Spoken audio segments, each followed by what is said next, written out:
My business partner was a woman, and we naturally just treated women the same way we treated men. And so when I was stepped away from that and really just got more informed and realized how much pain and unders that you already referenced that women encounter, I got angry about it. And I just decided I needed to be part of the solution. Welcome to Taking Care of Lady Business, where we have conversations about power, value, and success on your own terms. I'm talking with women who are building influence, wealth, and authority, not by following someone else's playbook, but by deciding what success looks like for themselves. These are candid conversations, hard-earned perspectives, and no BS insight from women who aren't asking permission. They're setting the standard. I'm your host, Jennifer Justice. Most people call me JJ. Let's get into it. Hi, everyone. Welcome to this episode of Taking Care of Lady Business. I'm Jennifer Justice. Today, we have Kelly Mooney. Kelly is the founder and CEO of Equipped Women. Hi, Kelly. How are you? Hi, JJ. Nice to see you. Nice to see you. I'm excited. We are very aligned, as you will hear, in our mission and vision to get women paid, no longer be underestimated, undervalued, underpaid, any of the unders that we should not be, especially in 2026. Kelly has a really interesting background. So let's start with that and how you got here. Well, how I got here, my journey is quite a maybe atypical one. I started as a designer. I ended up as a digital marketing executive, and then ultimately sold that business to IBM. And today I founded Equipped Women, which is really focused on helping women get paid and promoted at the same rates of men, and to create careers and lives they love, and to give them the toolkit for doing that. Wow. I mean, how dare you? I mean, you know. Well, I realized I was angry the more I learned about the inequities that women continue to face in the workplace. And I think I didn't fully comprehend it when I was running a business and was just head down and building it and running it. And my business partner was a woman, and we naturally just treated women the same way we treated men.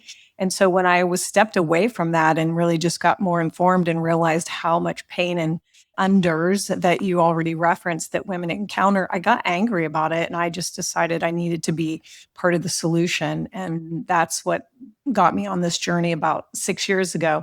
But the real thing that got me on the journey thinking about it was a dinner party that I was a part of because we were a big fundraiser for women in Columbus, Ohio.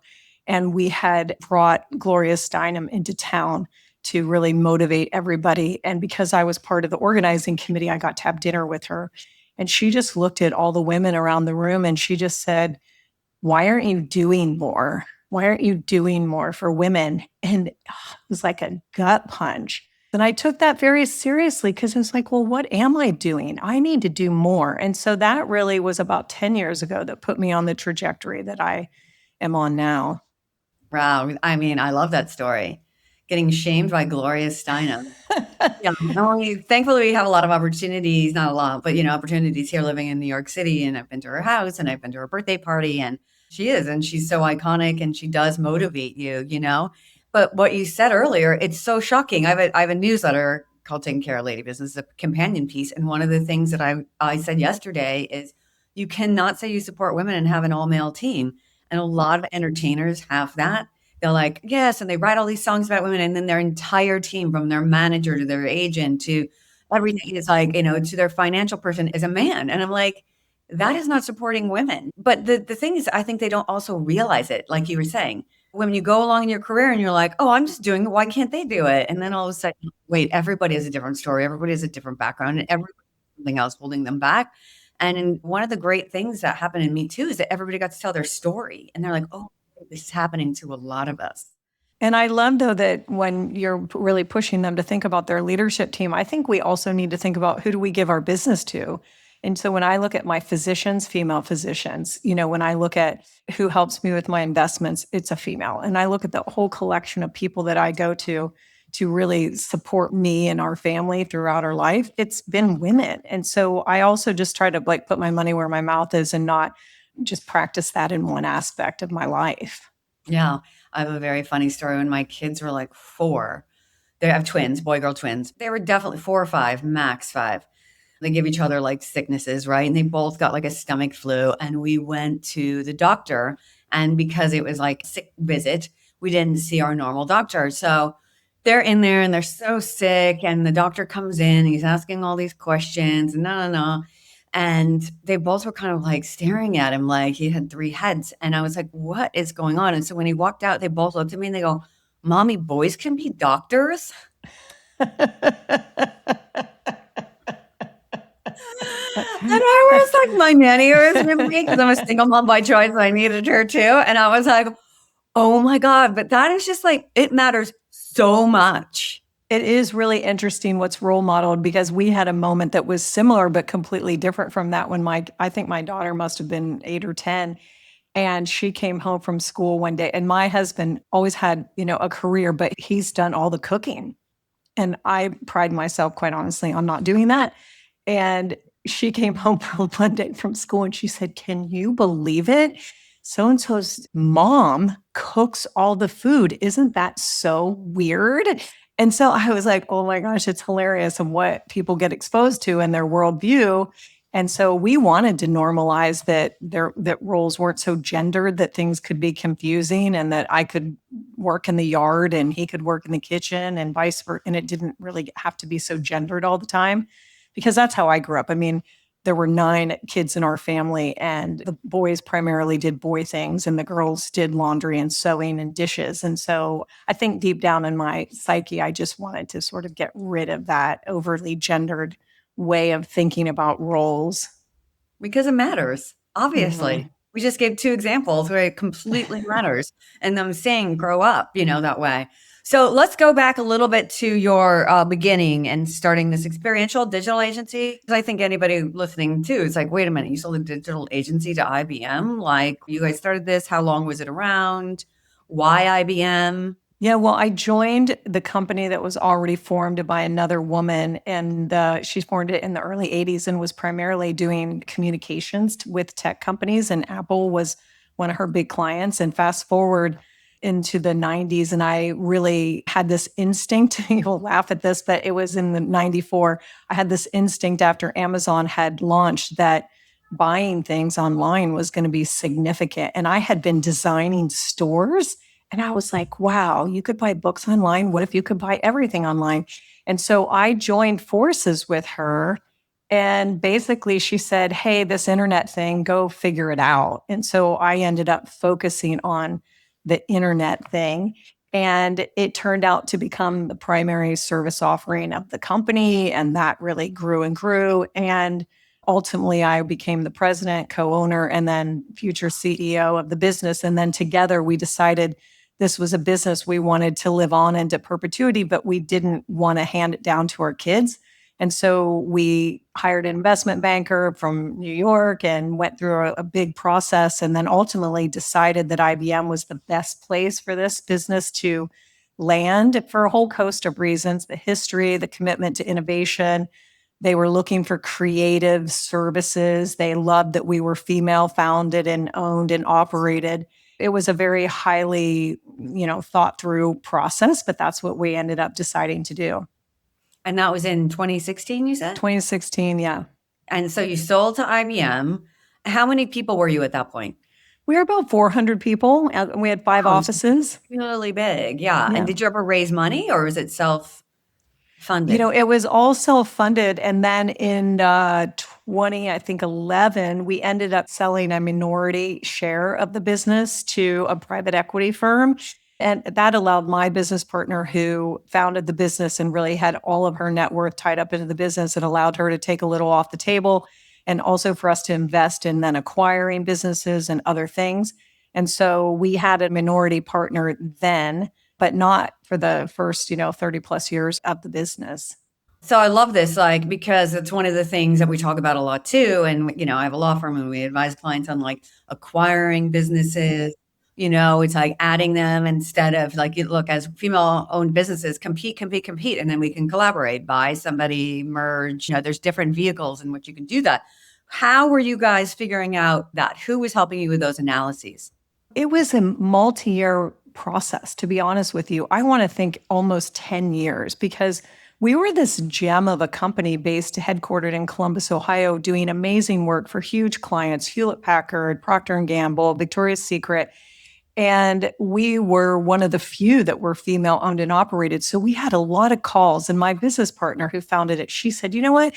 I'm just going to take any call from anyone who's willing to come to Columbus, Ohio for a meeting. And so, JJ, that's an interesting hurdle. As soon as you tell, somebody in M&A in New York, that sure, we'll have a meeting with you, just come to Columbus, Ohio, half of the people drop off. So we basically said, we're going to talk to everybody and we're just going to go on a learning journey. And so we looked at everything. Should we become an ESOP?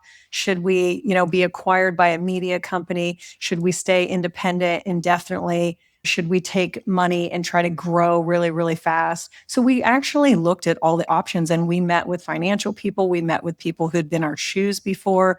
We met with intellectual property experts because we had a lot of intellectual property. So we went on a learning journey and we just decided, quite honestly, to invest in the relationships where we felt heard. And that was a very short list of people. Yeah. Okay. So I love this though, because we're going to get to then you going to IBM, which is like a corporate thing. Like, how did you know to do that? Often we operate out of scarcity, not abundance. Like you guys were operating out of abundance at that point. Well, I'll tell you, and my business partner, to her credit, she built the relationship with this investment banker, and that investment banker, a woman who was not pushy and was patient. And I think it really was 10 years after she initially called on us that we hired her.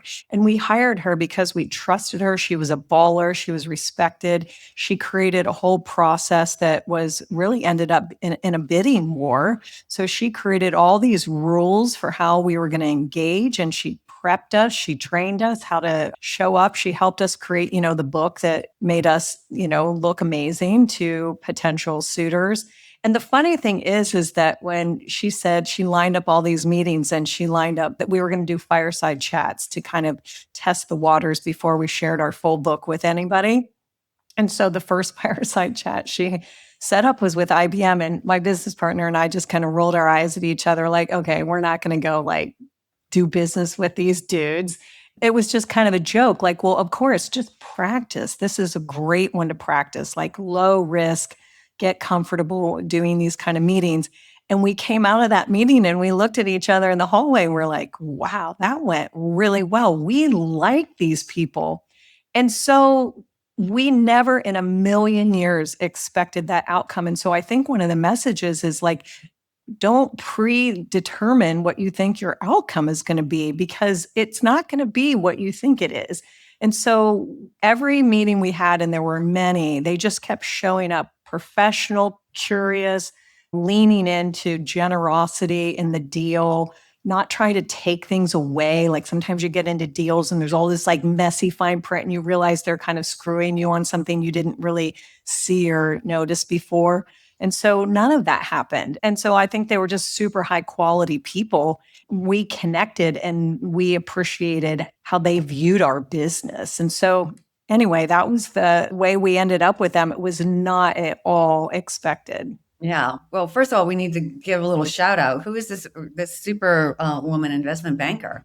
Well, it was Wilma Jordan, who's based in New York. Amazing. And what about your partner? What was the name of the company? Our company was Resource Interactive, and then we had just acquired a New York-based agency called Amirati. So we had temporarily renamed the company Resource Amirati. So like not a great name, but it was really not the most important part of it. So we folded into IBM's IBM iX is what it was called, which is the digital consultancy arm of IBM. Amazing. All right. So Wilma Jordan, she's the superhero investment banker lady that helped. But you need these people, right? You need somebody who listened to you. And you had said that you guys got all cash up front, which is a crazy thing, right? There's an earnout or something like that where you get, let's say you're valued $100 million. And they say, we'll give you 50 now, but you have to work for 3 or 5 years. And you have to meet certain KPIs and numbers and et cetera in order to get the back end. But you guys got it all up front. And you still decided to work at IBM.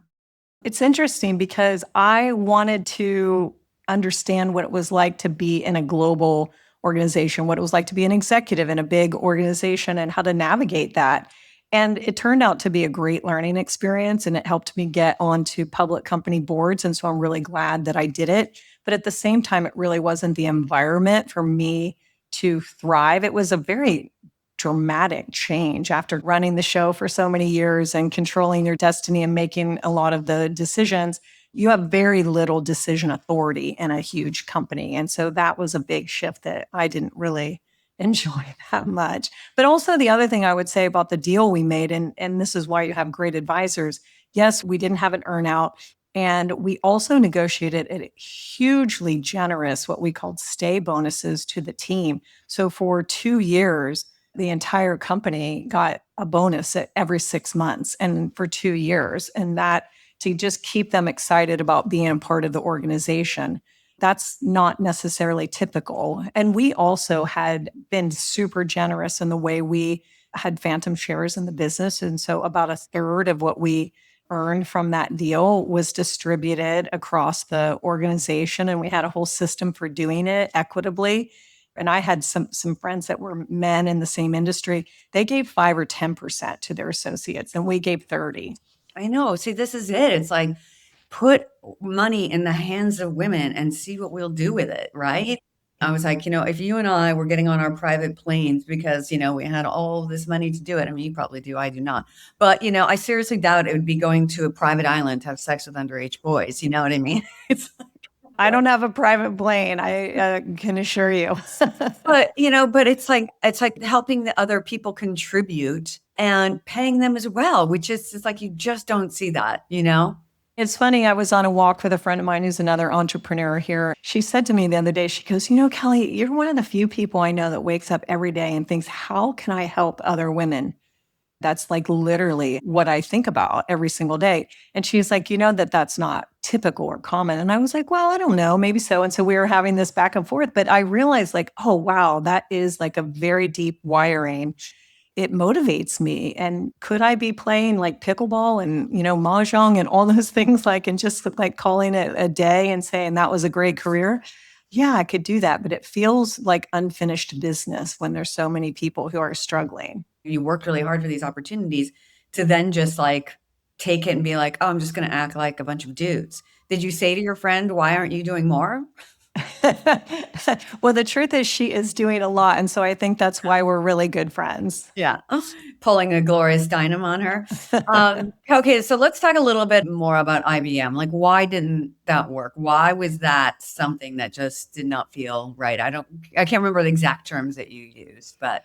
It felt stifling to me. I mean, at my core, I'm a creative person. My background is in design, a builder. And when we came into their organization, it was struggling. It's doing quite well now, but it was really struggling. And they were cutting costs, which was so odd because they had just invested in us and numerous other companies. But I can remember one day in particular, and this is just one of many examples, but they were trying to underscore the cost cutting nationwide and how everybody needed to participate. And the CFO of IBM USA called and said, I just learned that you're providing coffee to your employees. Well, duh, we were. I mean, we had hundreds of people coming into a creative environment, of course, for providing coffee to them. And, IBM is mostly consultants who are going on premises to the client mostly. And they said, well, it's really not our policy. Our policy is that we don't provide that to our employees. And so we need to be the same across the board. And you need to have evidence by the end of the day today that you have canceled that annual coffee contract. And I was just like, that's so not happening. It was stuff like that. I was like, what? Or I would get a meeting with a really big client that we had been working on developing a trusted relationship with. And I would alert them to say, hey, like this is a meeting and FYI. And, they wanted us to sell maybe more bigger services that included their scope of capabilities, which is fine and reasonable. But we had an instinct about how to do that. And I can just remember, like maybe a meeting that we would send 3 people to, whether it was 2 men and a woman or a woman and 2 men, didn't really matter, but maybe 3 people. And then all of a sudden we'd get 10 men that would show up at our office and be like, okay, we're coming to this meeting. I was like, you can't bring a dozen people. No, we can't do this. And so it was always kind of arguing about what was the right thing to do for the client. And we were so client driven. Like it just didn't feel right. I felt like I was just compromising my values. And I know they were well intended. It was just the spirit of how they worked and collaborated. And that was also, JJ, back when there was what they call that phone, like the poly something, the poly conference phone that sat in the middle of the table and everybody would basically just like yell to it because we didn't have all these integrated speakers and Zoom and stuff back then. And I would just watch them talk over all the women. And we had smart, capable women. Like we had really good, just great talent. And I was like, that can't happen. We're going to let her finish what she has to say right now. You need to hold that thought. And so I realized, like, oh, wow, like I'm a protector now. Like I never had to be a protector. That wasn't a role. What I realized now, that's like translated into my current career, which is not just protector, but helping people see their power and helping them see how to handle some of these difficult moments with, with class and confidence and without apology. What's so wrong with corporate America? I deal with so many women who are being pushed out, and when they come in, it's like the same stuff. It's like there is a choice to be made here, people. Like, you can choose to continue to make women feel small, talk over them, interrupt them, not meet them where they are instead of trying to force them to be, in the masculine all the time and work in ways that just don't work for us. Or you can change, and nobody seems to be making those changes. And so it just forces an inevitable. It's like, then why would we contribute to your bottom dollar when you are not supporting us whatsoever? It's sad that here we are. I guess my goal in writing up, I have a whole section called Own Your Choices. And it's the flip side of that. So, yes, organizations are making bad choices, poor choices on a lot of fronts as it relates to supporting women. But how can women make better choices for themselves and then own those choices? Because here's the thing, I don't want women to retreat from the workplace. I don't want women to say, screw it, I'm out of here.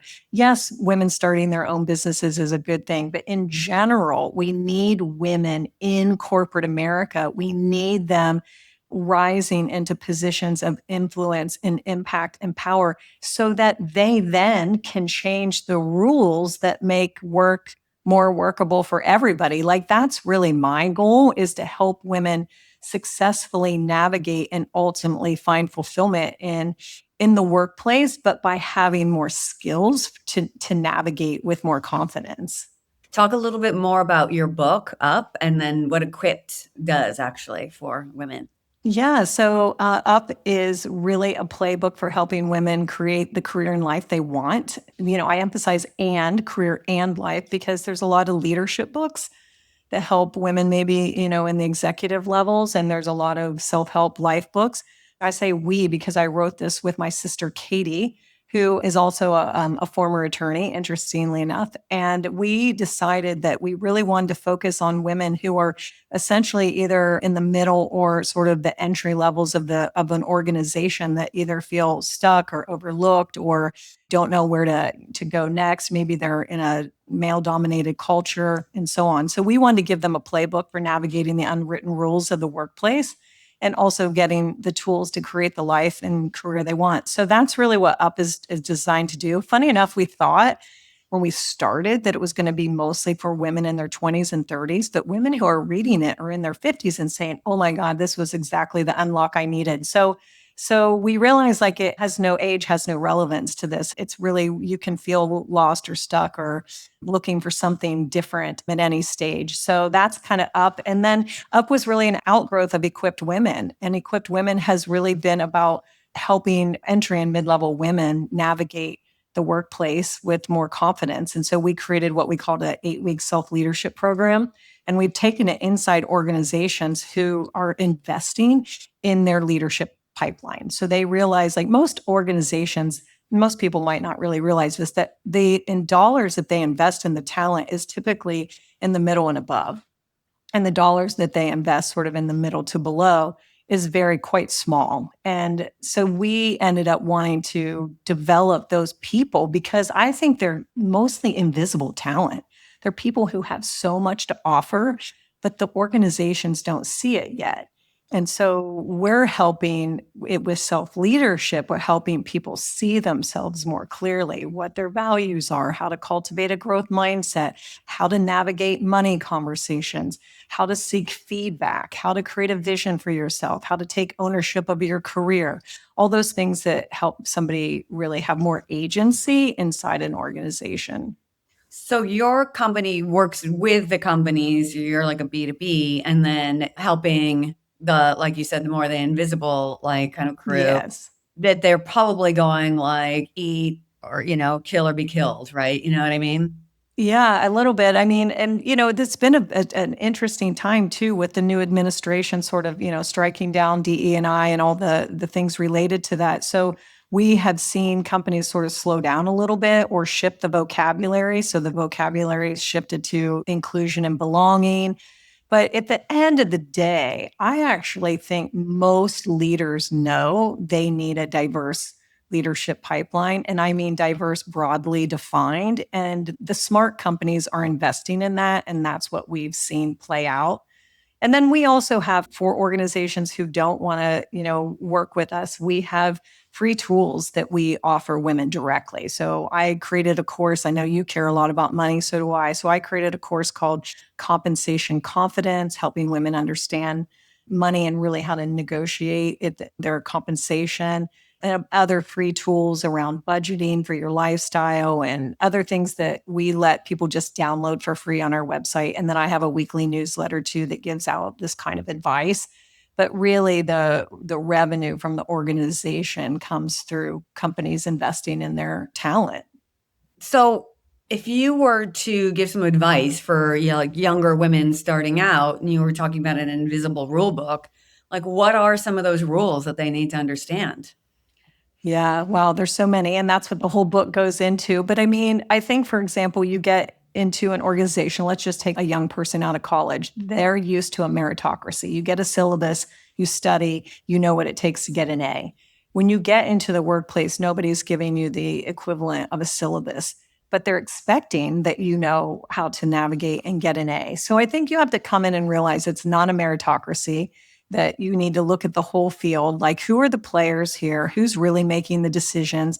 Who are the key people? You can't just like channel into your manager. You have to have a good relationship with your manager, but you have to build relationships, what I call up, down, and across the organization, so that you start to have champions. So, for example, I didn't even know this term when I was building my career, but you need sponsors inside the organization. And a sponsor could be male or female, but it's somebody senior and not your manager who's behind closed doors, who is saying, yes, she's awesome and she can take that stretch assignment, or she deserves a raise, or we should promote her. Absolutely.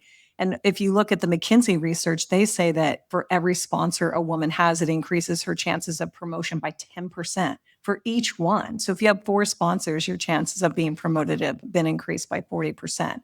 So those are some of the things we talk about and how to do that. We get into, the book is really about a how to and making it very simple and actionable. You might appreciate this, JJ. I think of it more like my favorite parenting book. So my favorite parenting book, I would be like, oh God, this happened. What do I do? What do I do? And I would go to find that specific moment so I could think about, how do I want to handle this? And that's how this book can be read cover to cover, but really it can also be one that you go back to, like, oh, I want to ask for a raise, or oh, I just had conflict with my manager, or oh, I didn't speak up in a meeting and I wish I would have. What can I do? So it's addressing very common situations in the workplace. We run, similar kind of analyses, and I love everything that you're saying, because you have to understand, first of all, you're asking for the things that you want and deserve, right? But are you asking the right people? And are you asking at the right time? Because a lot of times people ask, they're like rushing something at a meeting at the end of a meeting, and say to the manager, hey, can I talk to you about something? So it's like, oh my God, the wrong time, the wrong place. And so making sure you're doing it, we have a whole list of when is the right time, and making sure that it's not just how you ask, but when you ask. Yeah.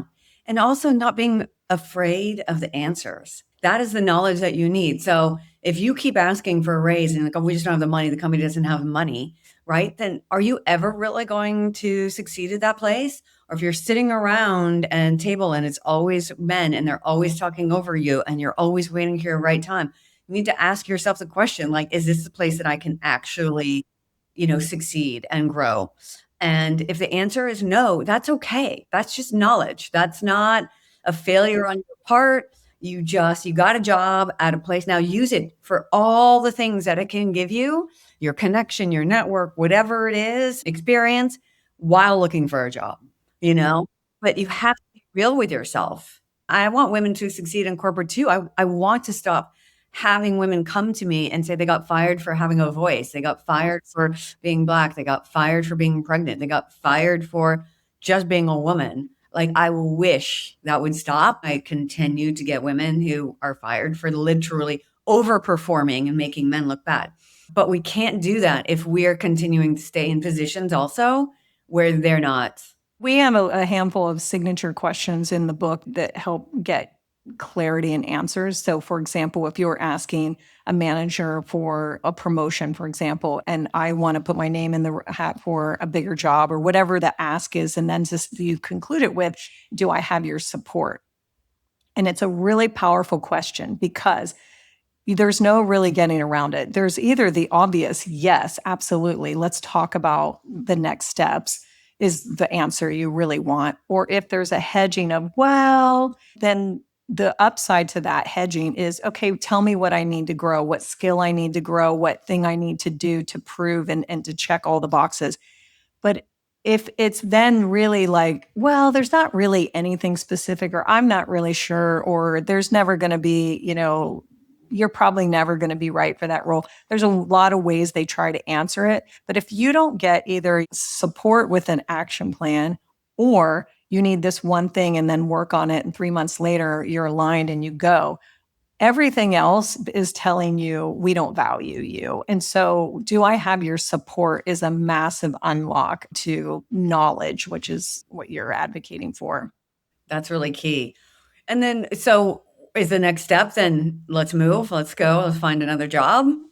Well, yes, I think if you don't have their support, absolutely. I think in a bigger company, you can also look horizontally. Like, there's often other roles in other departments that could actually be more satisfying. Like, I had a sister who was at Procter and Gamble and she was in finance, but she really wanted to be in brand management. So she was able to move over and get into that role. They had a really interesting approach in doing that. They would still pay you the same level that you were in the other department, but you had to go down a couple of steps to learn all the foundations, but you got to keep all your benefits and all your compensation, but you got to accelerate rather quickly after making a horizontal move. So I think that's always an option. And we get into some of that stuff too in the book that help people really navigate in an organization. And we have a work fit framework. We have 4 dimensions of what does a good fit really look like, and what's the rubric for assessing your fit. Because some people actually bail prematurely from a good job because they're frustrated or maybe they have a terrible manager. And so there's ways of navigating that to get out of that situation. And then if you can't, then, we say, here's how to leave with clarity and class. Like, you always want to leave like any job after you've assessed the situation unemotionally. And then you leave once you are really clear about why this isn't working. Because otherwise, if you're not clear, then you just repeat the same patterns in the next job. Yeah.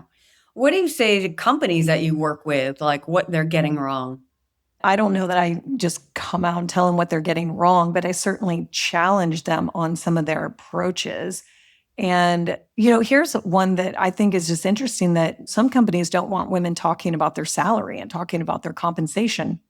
And we have a module in our 8-week program called Money. All the modules just have one word. And some of them have said, well, can you just remove that module? And I was like, no, I can't. It's the law. And we should encourage people to discuss it so we teach what I call total compensation, so that people understand, like, salary is one of many components. And I created this whole framework that helps you see comprehensively what are all the things, what are negotiable, what are sometimes negotiable, and what are never negotiable, and then what are fringe things that you might be able to ask for. And so really helping them to understand the total umbrella of compensation. And so I guess standing firm by saying I'm not really going to pull back from teaching them something so fundamental. And also you want that in your leaders. Why would you want somebody in the lower or mid-level of a company who are clueless about money, but then actually want them to rise up in the company? That tells me that you don't want them to rise up. I have a course as a compensation 101. I don't have it up right now, but I've a lot of the same kind of teaching, in a parallel. And it's like, look, if you don't negotiate for yourself, do you think that the company's going to really think that you're going to be negotiating for them? And are they going to see you as a leader or just a middle manager for the rest of your life? Exactly. Exactly. We like speak the same language. I love it. So it's nice to have a kindred spirit. I'm so glad that Gloria Steinem challenged you.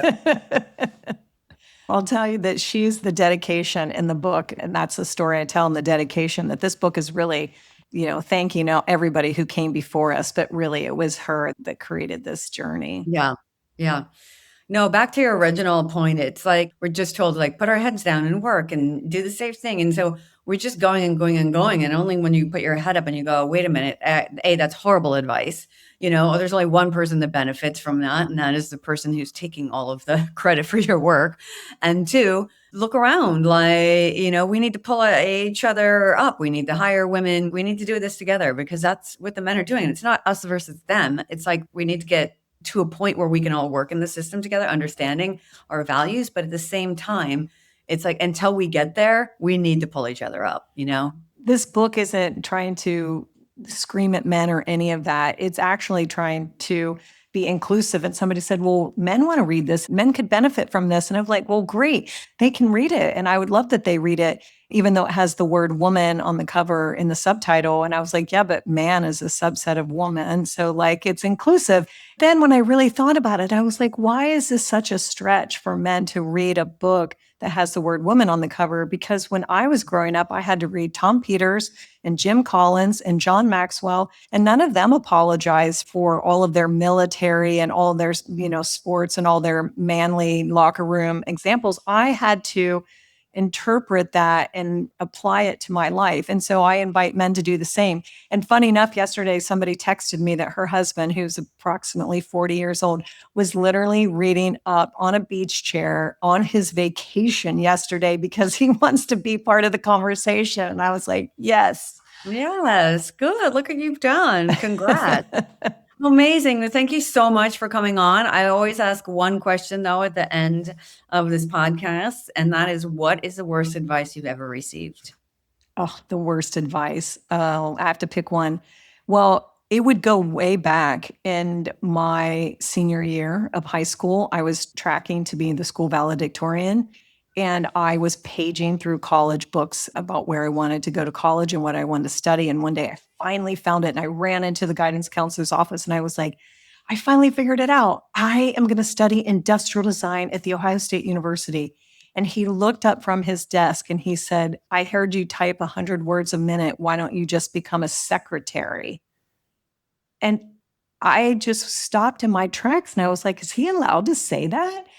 And yes, he was allowed to say that. And he did say that. And he really tried to crush my dreams and pushing me into that career path. And I refused. And I went home and I told my parents, and my dad, who was the president of the school board at the time, was infuriated. And he literally called the dean of The Ohio State University. We lived in a small rural town about an hour away. And he said, can you spend time with my daughter who's interested in this program? And I will drive her there to meet with you. And he did. And I graduated from honors in that program. And that became the beginning of my career. But that was the beginning of realizing there's a lot of bad advice out there that I mostly ignore bad advice. Yeah. Well, it takes a while to understand what's bad advice, though, right? Because if you're just told like this is your path, et cetera, you know what I mean? It's really hard to navigate it through. And that's another thing that we put through what we call the ask filter. It's like, who's benefiting at the end if you take this advice? Is it Yeah, you? and another piece of advice I realized too, that I had somebody who told me never to get an MBA because it was going to crush my creativity. And then I took that advice, and I actually am regretful that I took that advice, because now that I reflect on it, he wasn't going to benefit, but I think he was disappointed that he didn't get an MBA. And so therefore that was his advice to me, and he was a mentor. And so I do think you have to consider the source, whether they're benefiting or whether they just feel like their dreams got crushed. So we're going to keep your dreams smaller. Yep, exactly. Well, thank you so much for coming on. I mean, obviously, very aligned and love everything that you're doing. More of us out there, the better. And so, thank you again. Tell us how people find you, the book, Equipped Women, all of that. Sure. The easiest thing is to go to our website at equippedwomen.com, and it's EQUIPT women.com. And we have a whole section around the book. We have a lot of free tools there. They can sign up for my newsletter that comes out every week called Get Equipped. And that's the best way. Or they can find me on LinkedIn. I respond to everybody who reaches out to me on LinkedIn. Amazing. Well, thank you so much, Kelly, for being on the show today. And to everybody listening, thank you. Till next week, I'm Jennifer Justice. Thanks to MedJet for supporting the Taken Care of Lady Business podcast. When you travel for work or internationally, the real question isn't if something could happen, it's whether you've planned for it. That's why I'm a member of MedJet and have been for years. If your security is threatened or you're hospitalized while traveling, MedJet can get you home and to the hospital you choose, not just the closest one. It's not travel insurance. It's about not leaving critical decisions to chance. If you travel regularly, it's worth having in place. You can learn more at medjet.com. Thanks for tuning in to Taking Care of Lady Business. If this was useful, subscribe and share with a friend. Make sure to check out the show notes for more on my guest and me, Jennifer Justice. Taking Care of Lady Business is a production of Lady Business LLC. See you next time.